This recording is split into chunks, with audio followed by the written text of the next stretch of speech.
రాజులకు రాజు ప్రభులో ప్రభు అయిన యేసుక్రీస్తు నామమున మీకు శుభములు. ఈరోజు దేవుడు మనకిచ్చిన వాక్య ధ్యానము ప్రవక్త అయిన యెషయా గ్రంథము 40వ అధ్యాయము 31వ వచనము. యెహోవా కొరకు ఎదురుచూచువారు నూతన బలము పొందుదురు. వారు పక్షిరాజు వలె రెక్కలు చాపి పైకి ఎగురుదురు. అలయక పరిగెత్తుదురు, సొమ్మసిల్లక నడిచిపోవుదురు. ప్రియులారా, ఈ వాక్య ధ్యానాన్ని మనం పరిశీలించినప్పుడు దేవుని కొరకు ఎదురు చూచుట మనకు నూతన బలాన్ని అనుగ్రహిస్తుందంట. ఎంత నీకు నష్టము జరిగినా సరే, నీవు ఎంత కృంగిపోయిన స్థితిలో ఉన్నా సరే, మరలా దేవుడు నాకు తోడుగా ఉన్నాడు అని ఆయన మీద ఎప్పుడైతే నీవు ఆనుకొని నాకు సహాయము చేయవాడు ఆయనే అని ఎదురు చూస్తావో, తప్పనిసరిగా ఆయన నీకు నూతన బలాన్ని ఇస్తాడంట. పక్షిరాజు వంటి రెక్కలు చాపి పైకి ఎగిరేటట్లుగా కృప చూపిస్తాడు. మరి పక్షిరాజుకున్న ప్రత్యేకత అనేక మార్లు మనం చెప్పుకున్నాం.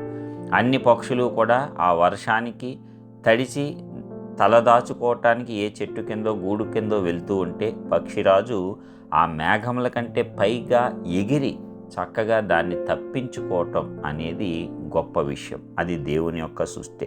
అలాగూ ఆ పక్షిరాజులాగా నిన్ను ఎగరజేస్తాను అంటే, ఏదైతే సమస్య నిన్ను తడిపివేసి నీవు భయముతో ఎక్కడో చోట తల దాచుకునేలాగా చేస్తూ ఉందో, ఆ సమస్య కంటే పైగా నిన్ను పెట్టి నీవు ఆనందంగా చక్కగా ఎగిరేటట్లు దేవుడు నిన్ను చేయబోతున్నాడు. ఇది దేవుడిస్తున్నటువంటి గొప్ప వాగ్దానం. మనుషులుగా మనకు అసాధ్యమే, కానీ మన దేవునికి సమస్తము సాధ్యమే. కాబట్టి అక్కడ దేవుని కొరకు ఎదురు చూచుట అనేది నీకు నూతన బలాన్ని ఇస్తుంది. ఎంత అయినా సరే దేవుడు అయిపోయిందని చెప్పే వరకు నీ పని అయిపోదు. ఇతర మనుష్యులు ఎంతమంది నీ చుట్టూ చేరి ఇక నీ పని అయిపోయింది అన్నా నీవు లక్ష్య పెట్టవలసిన అవసరం లేదు.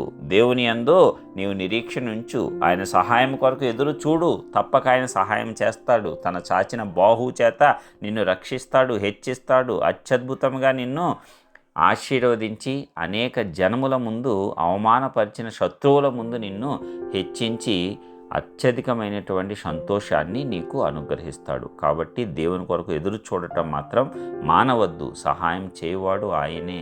అలయక పరిగెత్తేలాగా, సొమ్మసిల్లక నడిచిపోయేలాగా నిన్ను చేస్తాడు. అలసిపోయావేమో జీవితంలో అన్ని ప్రయత్నాలు చేసి అభివృద్ధి చెందాలి అని ఎప్పటి నుంచో ప్రయత్నాలు చేస్తూ అలసిపోయి ఉన్నావు, సొమ్మసిల్లిపోయి ఉన్నావు. ఇక అవ్వదు నా వల్ల, ఇక నాకు ఇది చేత కాదు, ఎన్ని ప్రయత్నాలు చేసిన అన్నిట్లో నాకు నష్టములే, ఇంతకంటే దురదృష్టవంతుడు ఎవడు ఉండడు ప్రపంచంలో అనుకుంటున్నావా?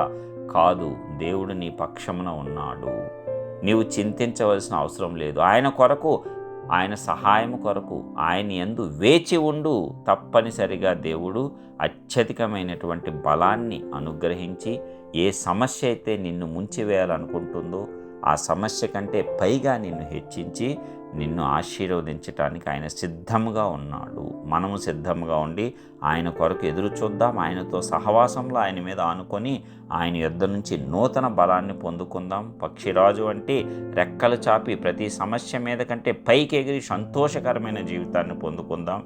ఏ పరిస్థితుల్లో కూడా అలసిపోకుండా పరిగెత్తేటట్లు, సొమ్మసిల్లకుండా దేవుని మార్గంలో నడిచిపోయేటట్లు దేవుని యొక్క శక్తిని మనతో నింపుకొని ఆయన యొక్క సామర్థ్యంతో మనం ముందుకు సాగి గొప్ప కార్యాలు, లోకాన్ని తలక్రిందులు చేసేటువంటి కార్యాలు మనము చేద్దాము. దేవుని యొక్క కృప మనకు తోడుగా ఉండును గాక. ప్రార్థించుకుందాం.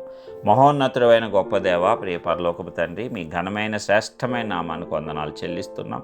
ఇప్పటివరకు అత్యద్భుతమైన రీతిలో కాచి కాపాడి ఉన్నారు. మరొక నూతన దినమును సజీవుల లెక్కలో మాకు అనుగ్రహించినందుకు మీ కృపను బట్టి వందనాలు. అవునయ్యా, ఉచితమైన నీ కృపతో మమ్మల్ని ఎల్లప్పుడూ కూడా ఆదరిస్తున్న దేవ, నీకే స్తోత్రాలు. ఇదిగో మరి అనేక మార్లు మేము వాక్యంను ధ్యానించుకుంటూ ఉన్నాం. నీవు ప్రతిసారి నూతనంగా మాట్లాడుతూనే ఉన్నటువంటి దేవుడవు. కాబట్టి నీ కొరకు ఎదురు చూచుటలో ఉన్నటువంటి గొప్పతనము మరొక్కసారి జ్ఞాపకము చేసినందుకు స్తోత్రాలు. మరి నీ కొరకు ఎదురు చూచి ఎలాంటి పరిస్థితి అయినా సరే నూతన బలాన్ని మేము పొందుకొని అన్ని పరిస్థితుల కంటే వ్యతిరేకమైనటువంటి అన్నిటికంటే పైకి ఎగిరేటట్లు కృప చూపించి, అలాగే ప్రభా నీ మార్గంలో అలసిపోకుండా, సొమ్మసిల్లకుండా నడిచిపోయే కృప మాకు ఇచ్చి నడిపించి ఆశీర్వదించవలసిందిగా యేసుక్రీస్తు పరిశుద్ధ నామమున ప్రార్థించి పొందుచున్నాం పరలోకపు తండ్రి.